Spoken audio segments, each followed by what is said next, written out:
Hi everyone, I am outside. I'm in my dad's garden today.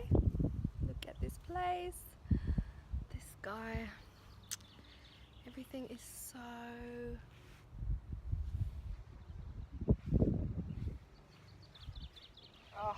I wish I had a garden like this.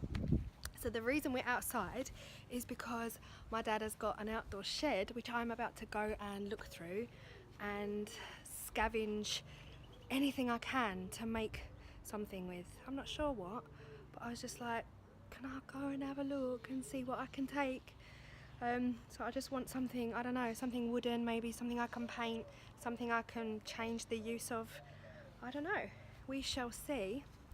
But yeah, I'm under strict instructions to not like, you know, take something and hide it. I have to ask because he might want it. You know, like you always need that one thing for that one thing that you'll never need that one thing for. That's my dad. So I'm gonna have a look and oh gosh, how pretty is that? Okay, interrupting this filming. This is called a nashiki. Just letting you know, this is a nashiki and it's, love it. It's probably the favourite plant in my dad's garden and it's from Japan. Just had to let you all know. Okay, I'm gonna have a look, see what I can take, see what I can find. So yeah, let's go into the shed now. For whatever reason, I did go into my dad's shed and I was filming it on my iPhone, and of course, for whatever reason, I cannot get that film off of my camera. So these are all the items that I got out of my dad's shed. The first thing I absolutely love is the white wicker basket. He just had loads of tools and stuff stored in them, so I kind of stole them, but yeah, I'm going to give them a bit of a revamp. I really like the white wicker on this one, so I'm going to do the same with these three. I'm going to spray paint them white, and these liners are, I mean, they're filthy, they're all filthy, so I'm going to put them through the washing machine, but I'm actually going to dye them grey. I do love dyeing stuff. I've been dyeing stuff for years, but it's just so much easier now with these pods. You just put them in the washing machine with your fabric. You don't need to add salt anymore. Back in the day I had to add the dye and then I had to add a certain amount of salt. Don't have to do that anymore, so you just take the lid off the pod, put it in with the wash, and hey presto, your material will be the colour you want it, hopefully. And also for this big one, it doesn't have any material inside, so I have an old jersey pillowcase that I never used. Old as in I've had it a while, but I've never used it. It's a jersey pillowcase that I just found way too hot to sleep on, so I'm going to use this for the cover for the inside of this basket. I'm going to run it through the wash with the others to make sure that they're all the same colour grey. I also got these two items here. I got a toast rack, nobody uses these anymore, and a wooden tray. Don't quite know what I'm going to do with these just yet. No doubt it will involve spray paint. The first thing I'm going to do is just crack on and put these things in the wash with the dye. Before you dye any fabric, the fabric has to be wet, so you have to put the dye in with the wet fabric. I'm going to wash these first because they are quite dirty. So I'm going to put this on a quick wash, then I'm going to put the dye in. Now that the fabric is in the washing machine being dyed, I'm going to take these outside while that's washing and give them a spray of white matte paint. So hopefully they'll look all fresh and ready for their new inserts.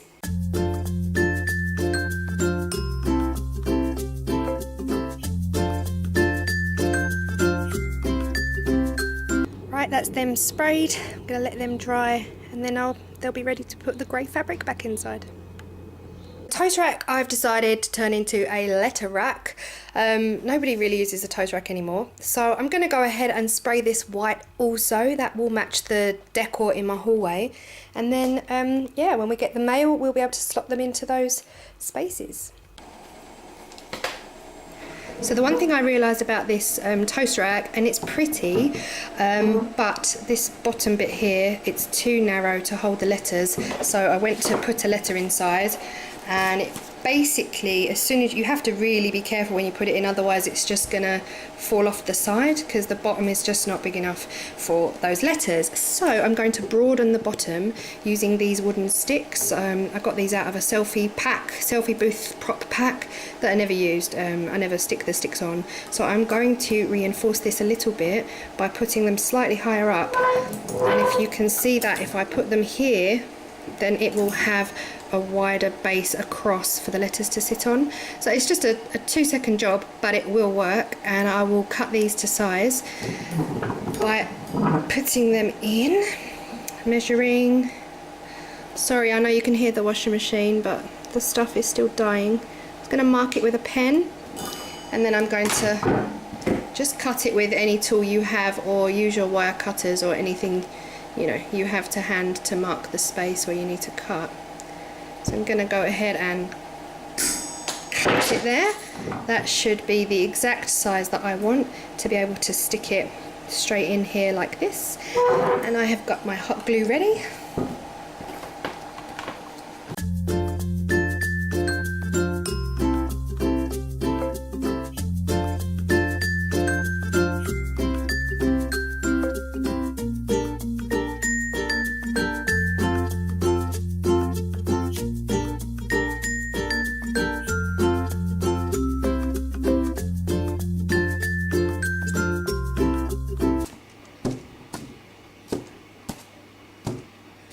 Better. So I'll be able to put my letters and whoever else lives here.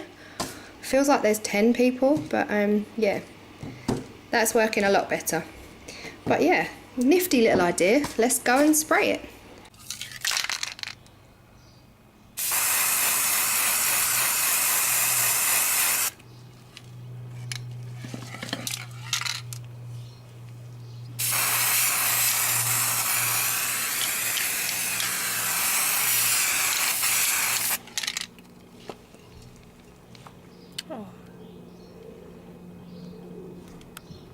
So the last thing I got from my dad's was this little wooden tray. Really, apart from turning it into a tray, I was running out of ideas, really trying to think what to make with it. I'm thinking of putting a string from here to here, some pegs maybe, or some string all the way across and up and down for earrings. But my favourite idea, which my other half just came up with, is a to-do list tray. Sounds random, but my plan is now to use some miniature pegs, which I bought. They are the cutest things. Tiny little miniature pegs. Cute!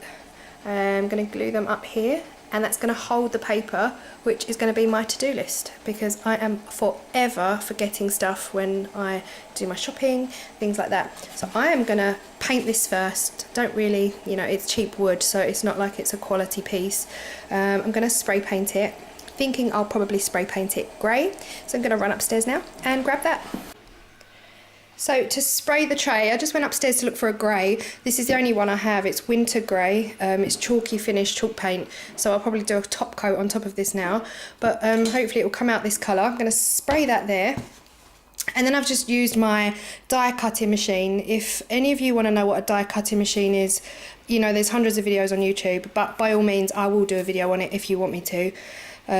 So yeah, I've just cut out some letters to do for my to-do list tray, and then I thought this pretty little decorated piece maybe could go at the bottom once it's sprayed, but we'll have a look, see what it looks like, and we'll get to spraying first.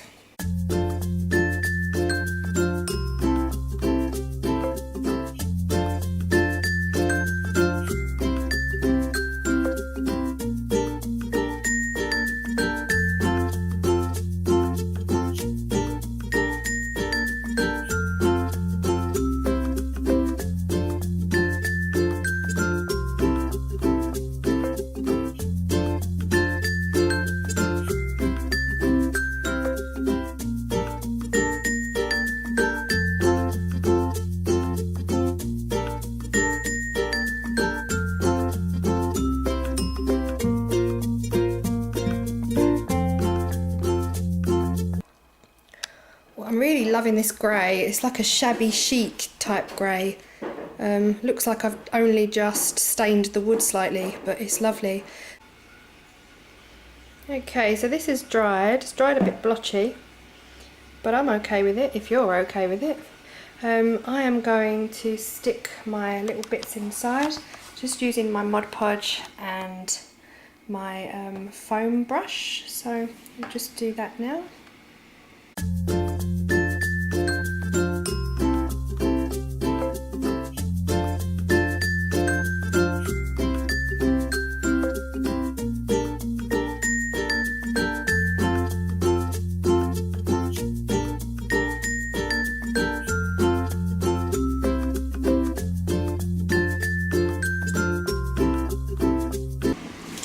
Okay, that is pretty much dry. A couple of corner bits still a bit damp, but you know, I don't have the patience.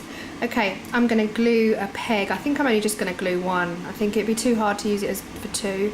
I'm gonna glue a peg using my E6000 glue. It's very strong glue, and I think it's gonna hold it better than if I were to use hot glue for this part. So I'm just going to dab some E6000 onto this side and stick it smack bang in the middle of the to-do.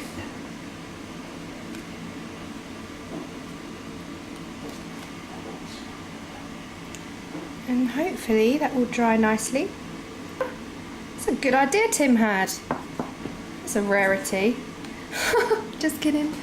So I am actually deciding I'm going to stick this to my fridge, which means I need magnets on the back. It is a really flimsy, lightweight, cheap wood.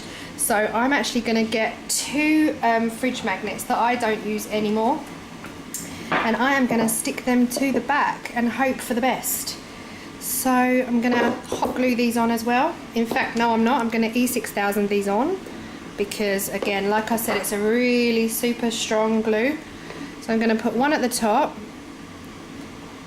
and one at the bottom, and then this will be basically a giant fridge magnet for my shopping list. So that's the two magnets stuck on, and yeah, I'm going to leave it a little bit longer to dry fully, and then you'll see the end result. Those wicker basket material inserts are done now, so I'm just going to put this in the washing machine. So this is the smoky grey, easy to use, all-in-one from Dylon. All you have to do is take the wrapper off and then peel this sticker off the top, and that will have the, you can hear it, and you just pop this into the washing machine with your clothes. So we'll go ahead and do that.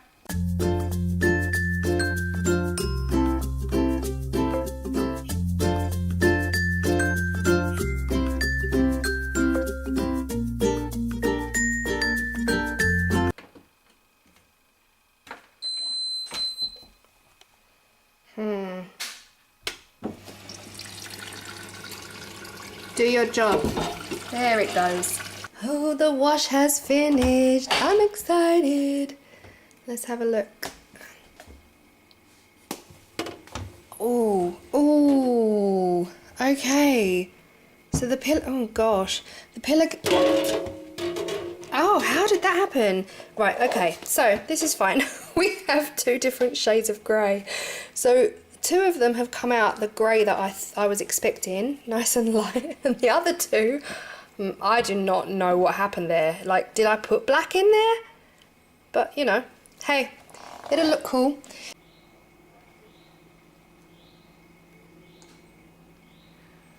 Guys, yes, I said guys. This I am happy with. I mean, I am super chuffed with the end result of these.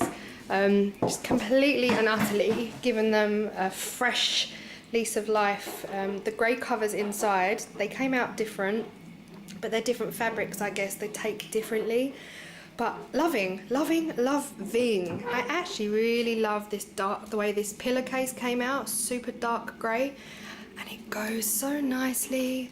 So yeah, I know what I'm going to do with them. So keep watching. In about 2 or 3 seconds and you will see them in their new homes.